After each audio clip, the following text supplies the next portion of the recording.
My perfect wedding day crumbled in an instant when she burst into the church with a massive belly full of lies. Her words shattered my heart, but the truth I uncovered was even more devastating. And what I discovered changed everything. I stood before an antique mirror in the bride's room in a charming mansion on the shores of Lake Michigan. My custom-made dress flowed over my body like liquid silk, accentuating every curve. The long veil, embroidered with tiny pearls, shimmered in the soft candlelight, brushing my shoulders like a cloud. In my hands, I held a bouquet of white peonies and delicate eucalyptus sprigs, tied with an ivory satin ribbon, their scent mingling with my floral perfume. I took a deep breath, trying to steady the tremble in my fingers. Today was my day, the day I'd dreamed of since that evening when Michael proposed. We were standing on a pier by the lake, surrounded by a crimson sunset reflecting on the water like molten gold. His hands shook as he pulled out the ring, a simple band with a small diamond he'd spent 3 months saving for, working overtime. "Allison, you're my home. Be my wife," he said, his voice quivering, his eyes shining with such love that I couldn't say anything but, yes. I still remembered how he hugged me, how the wind tousled his hair, how he whispered, "I'll make you the happiest." Back then, I believed him, unconditionally. I looked at my reflection in the mirror and tried to smile, but the smile came out uncertain, like a shadow. Something inside me tightened, a faint, almost imperceptible premonition, like a cold breeze on a warm June day. I brushed it off, adjusting my veil. Just nerves, Allison, I told myself. Everything will be perfect. Michael and I had planned this day for 6 months. From choosing the venue with its panoramic windows to tasting the vanilla cake he insisted on decorating with fresh flowers. Everything was supposed to be flawless. The door burst open with such force that I flinched, and in rushed Kate, my best friend from college. Her golden curls were disheveled, her cheeks flushed from rushing around, and her turquoise bridesmaid dress was slightly wrinkled. She looked ready to move mountains, her energy filling the room like sunlight. "Allison, you're an absolute goddess," she exclaimed, darting toward me to fix my veil. Her fingers moved quickly but carefully, like an artist perfecting a masterpiece. "Honestly, this dress is a work of art. I'd marry you myself if Michael wasn't in the picture. Speaking of, he's out there on the verge of a breakdown. He was interrogating the florist to make sure the peonies are white enough. That man would tear the place apart if a single candle goes out." I laughed, feeling her enthusiasm wash away some of my tension like a wave. "Kate, are you sure everything's under control?" I asked, adjusting my bouquet. "I won't survive if the cake falls or the string quartet suddenly plays Shake It Off instead of Bach." "Oh, please." Kate rolled her eyes, pulling out a tube of lipstick and touching up her makeup in the mirror. "I personally checked every flower, every candle, and even tasted your cake. The vanilla cream is pure heaven, Allison. In 15 minutes, you'll be Mrs. Davis, so relax and enjoy. This is your day." I nodded, but my heart pounded like a drum, echoing in my temples. I glanced at the antique clock on the wall, 2:45 p.m. The ceremony was set to start at 3, in a hall with panoramic windows overlooking the sparkling sunlight dancing on the lake. I adjusted my bouquet, feeling the peony petals brush my fingers, and stepped toward the door.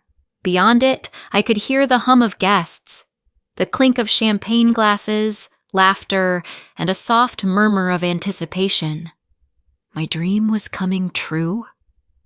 Or so I thought. The corridor leading to the main hall was adorned with garlands of white roses interwoven with twinkling fairy lights, their reflections glimmering on the marble floor like stars. The scent of flowers mingled with the salty breeze from the lake, and for a moment I closed my eyes, soaking it in. My mom, in an elegant blue dress with lace sleeves, stood at the entrance, her eyes glistening with tears.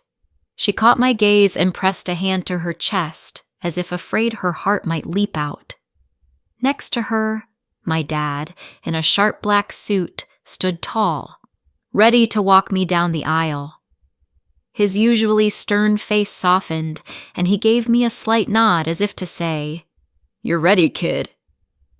I smiled at them, feeling their love wrap around me like a warm blanket on a chilly evening. But then I noticed movement at the entrance. Guests were parting, their faces a mix of curiosity and unease.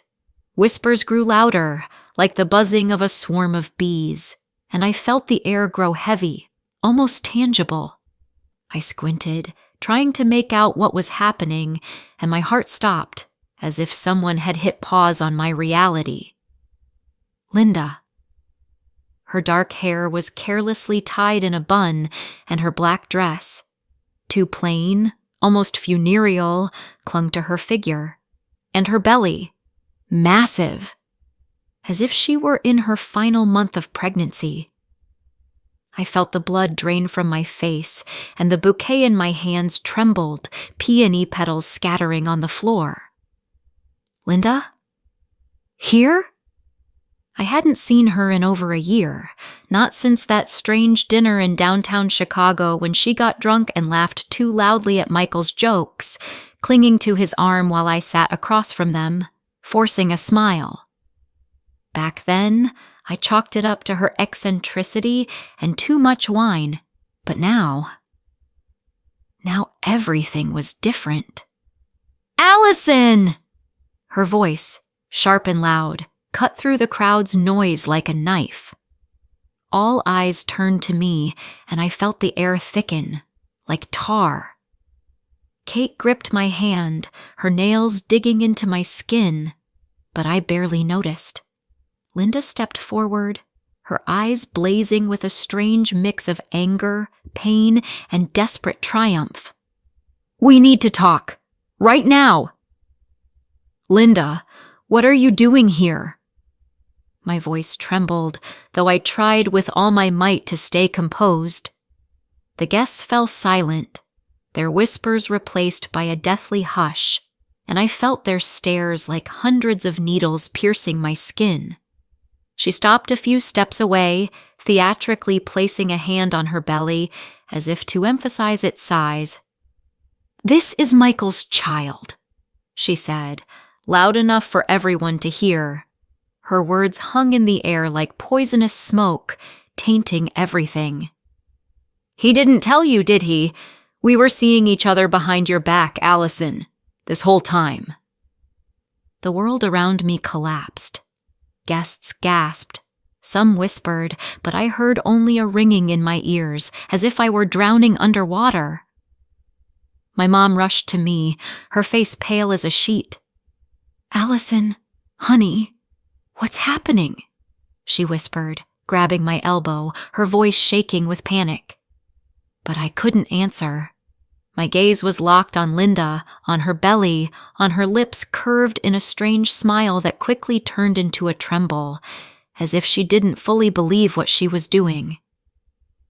"It's not true," I managed to choke out. But my voice was so weak, I didn't even believe myself. "Michael wouldn't—" "Oh, he did," Linda interrupted, her voice sharper, almost venomous. "Ask him, Allison. Ask him where he was when he said he was working late.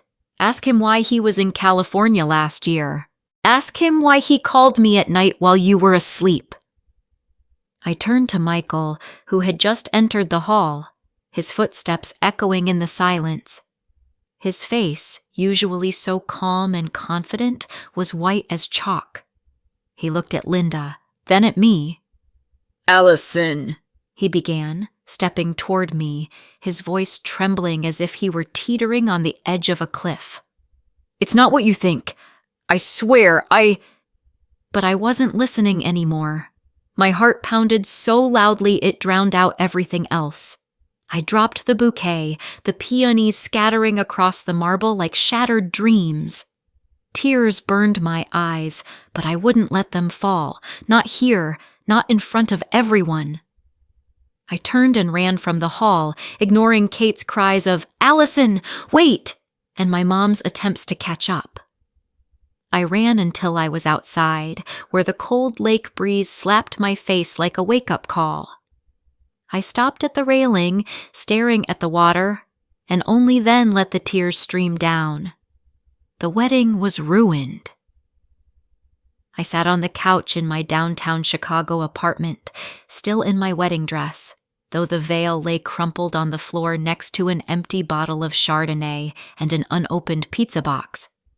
It was 9 p.m., and outside, the city's twinkling lights felt foreign, distant, as if they belonged to someone else's life. My phone buzzed incessantly with messages and calls. Kate, my mom, even some of Michael's friends trying to reach me, but I didn't answer. I just stared into the void, trying to grasp how my perfect life had turned into a nightmare in mere minutes. Michael texted the most. His messages were filled with desperation, and I read them, feeling my heart clench as if squeezed in a fist. "Allison, please talk to me. I didn't cheat on you. Linda's lying. I don't know why she's doing this, but I swear it's not true. I love you. I can't lose you. Please call me. Allison, I'm coming over. I need to see you." I brushed away a tear that had finally broken through and tossed the phone onto the couch. His words felt sincere, but how could I trust him after what happened? Linda's words echoed in my head. This is Michael's child. I closed my eyes, picturing her standing there with that massive belly, her voice dripping with confidence. But something about her eyes, something was off. She looked too scared for someone who had just destroyed another person's life. It wasn't triumph. It was desperation? Fear? I shook my head, trying to push the thoughts away. Maybe I was just looking for excuses to keep from losing my mind. I remembered that dinner over a year ago at a trendy restaurant in downtown Chicago. Linda was the center of attention, laughing loudly, flirting with everyone, especially Michael. I noticed how she placed her hand on his shoulder, how her eyes lingered on him a little too long. Her laughter was too loud, her movements too theatrical. Michael brushed it off, turning it into a joke, and I didn't think much of it. But now, every detail felt like evidence. His late nights at work, when he said he was stuck in a meeting, his trips to California, which he explained as business projects, his phone, sometimes flashing with notifications late at night when he thought I was asleep. I had always trusted him, but now I doubted everything. But something inside me wouldn't let go. Linda, her eyes, they weren't just angry or triumphant. There was pain, fear, something I couldn't quite grasp in that moment. I stood up, shedding the dress and leaving it in a heap on the floor like discarded skin, and pulled on jeans and a faded t-shirt with the logo of my favorite coffee shop. I needed to move, to think, to act. I couldn't just sit here drowning in tears. I opened my laptop and started searching for Linda on social media. Her Instagram was private, but on Facebook I found old posts. One from a year ago showed her on a beach in Santa Monica, smiling, holding a cocktail in a bright sundress. She wrote, "New life, new start. California, I'm in love with you. But there was another post, older from that dinner. She was sitting next to Michael, her hand on his shoulder, her smile too wide, almost predatory. I felt a pang of jealousy, but forced myself to focus. I texted Kate. Do you know anything about Linda?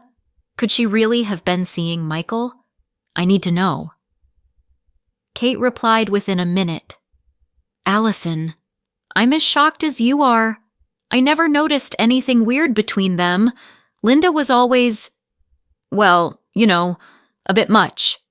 Remember how she got drunk at that dinner and tried to dance with half the guests? She even tried to drag your cousin Tom onto the dance floor, and he hates dancing. But Michael was always yours. I'm sure of it. I remembered that night. Linda was loud, almost theatrical, her laughter ringing like a bell but with something strained about it. Michael looked at me then, his hand finding mine under the table, making me feel like the only one in the room. But pregnancy? That was too much. I texted back, Kate, I need to find out where she is now. Can you dig up anything? Kate replied, I'll try. I know a guy who's friends with Linda, a bartender in Logan Square. I'll let you know if I find anything. But Allison, are you sure you want to dig into this? Maybe you should just talk to Michael? I didn't respond. Talk to Michael? After he stood there, unable to explain, his face whiter than chalk? No, I wasn't ready, but I was ready to find the truth. The next day, I drove to the cafe where Linda used to work as a waitress before moving to California. It was a small place in downtown Chicago, with wooden tables, the smell of freshly brewed coffee, and old vinyl records on the walls, giving it a bohemian charm. I ordered a latte, the scent of coffee calming my nerves, and asked to speak to the manager, hoping someone from the old staff might know where Linda was now. The manager, a middle-aged woman named Sarah, came out with a smile. Her red hair was tied in a high ponytail, and her apron was stained with coffee spots. Linda? Yeah, she worked here a couple of years ago, Sarah said, wiping her hands on her apron. Nice girl, always polite with customers, but she had her struggles. She mentioned something about treatment. I think chemotherapy. That was before she left for California. I froze, feeling the blood turn cold in my veins. Chemotherapy? Linda never mentioned being sick. We weren't close friends, but I'd seen her dozens of times at parties and dinners, and she always seemed so alive. Chemotherapy? I repeated, trying to hide the tremor in my voice. Did she say anything else? Not much. Sarah shrugged, but her gaze softened, as if recalling something sad. She was private, but I remember her coming to a shift once, crying her eyes out. Said she was scared she'd never be able to have kids. It was tough. She quit soon after and left. Said she wanted a fresh start. My heart clenched. Unable to have kids? Then how could she be pregnant? I thanked Sarah, left her my number, and asked her to call if she heard anything about Linda. My mind was racing. If Linda had been through chemotherapy, it could explain a lot. But why lie? Why stage this whole performance? I remembered her eyes at the wedding, not just angry, but something else.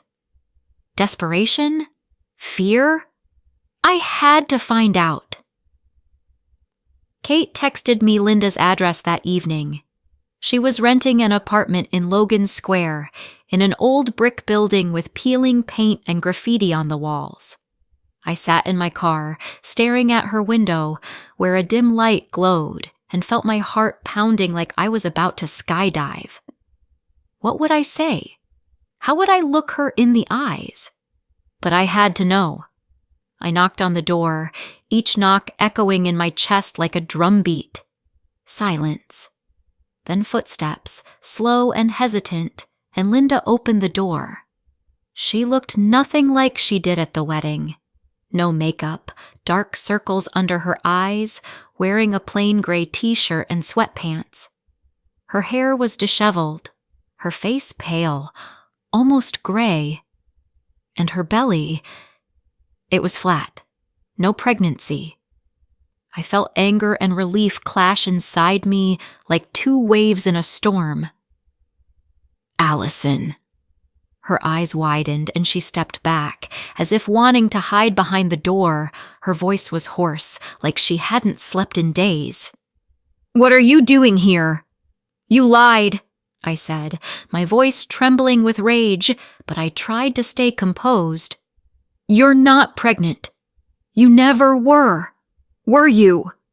Linda paled even more, her hands shaking as she pressed them to her chest as if shielding herself. "Allison, I can explain," she mumbled, but I cut her off, stepping forward. "Explain." My voice cracked and I felt tears burning my eyes. "You ruined my wedding, Linda. You stood there in front of everyone, my family, my friends, and lied to my face.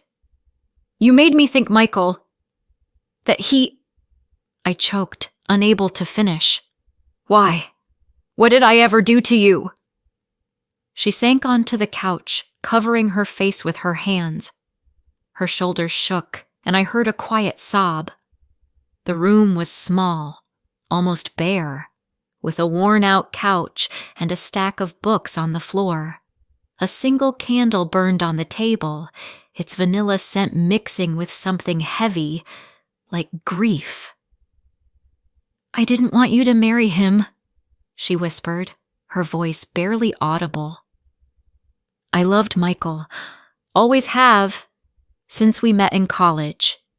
But he chose you, Allison. You were everything he wanted, and I was nothing." I looked at her, and my anger began to give way to pity.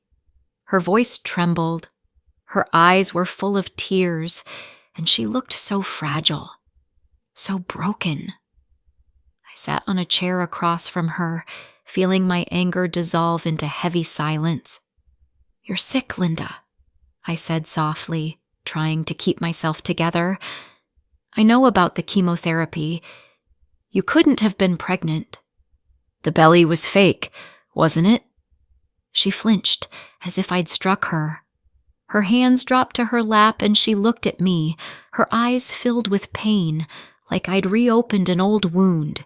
"How did you—" she started, but stopped. Then she nodded, barely perceptibly, her lips trembling. "Yes, it was a pillow. I found out I had a relapse. The doctors said I have little time left. 6 months, maybe less. I wanted him to remember me. I wanted him to regret choosing you." Tears streamed down my cheeks, but I didn't wipe them away. I hated her for what she did, but at the same time, she was dying. My pain felt so small compared to that. "You ruined my day," I said, my voice shaking but steady. "You made me doubt the person I love. You made me feel betrayed, humiliated. But I don't wish you harm, Linda. I forgive you." She looked up, her face wet with tears, and in her eyes I saw something new, gratitude mixed with pain. "Thank you," she whispered, her voice breaking. "I'm so sorry, Allison. I didn't want it to end like this. I was just so scared I'd leave, and no one would remember I was here." I stood, my legs unsteady. I wanted to leave, but something made me pause at the door. I turned and looked at her, this broken woman whose life was slipping away like sand through her fingers. "Take care of yourself, Linda," I said softly. "And forgive yourself." 3 months later, I learned that Linda had passed away. Kate sent me a link to an obituary in the local paper. I sat at my kitchen table staring at the screen, feeling my chest tighten. Linda was a complicated person, full of pain and mistakes, but she wasn't a villain. She was just a woman afraid of disappearing without a trace. I didn't go to the funeral, not because I was angry, but because I didn't know how to handle the grief. Her actions left a scar on my heart, but I couldn't hate her. I met Michael a week after Linda's death. He came to my apartment with a bouquet of peonies, the same ones from our failed wedding. We sat at my small kitchen table where we used to drink morning coffee and plan our future. For the first time in a long time, I let myself really look at him. His eyes were full of guilt, but also the same love I saw that evening on the pier. Allison, he said, his voice trembling like it did when he proposed. I never cheated on you. Linda, she was a friend from college. She called me sometimes, asking for help, saying she was struggling. I didn't know she was sick until she left for California. I swear, I only love you. I looked at him, and his words rang true.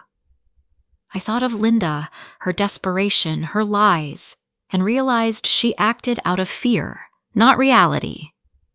I know, I said softly, feeling the weight in my chest begin to lift. And I want to try again. He took my hand, his fingers warm and familiar, like coming home. I won't let you down, Allison.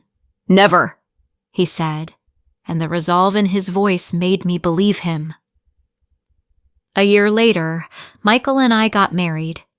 The ceremony was small, in a garden by the lake, with only our closest friends and family.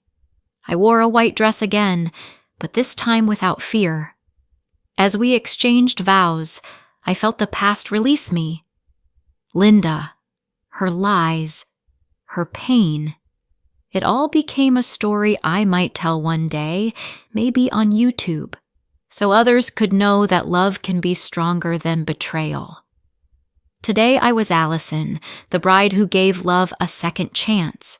And when Michael kissed me under the applause of our friends and the rustle of the lake breeze, I knew I had made the right choice. Did you like the story? Write your opinion in the comments. Don't forget to subscribe to the channel and turn on notifications so you don't miss the next interesting story. See you tomorrow.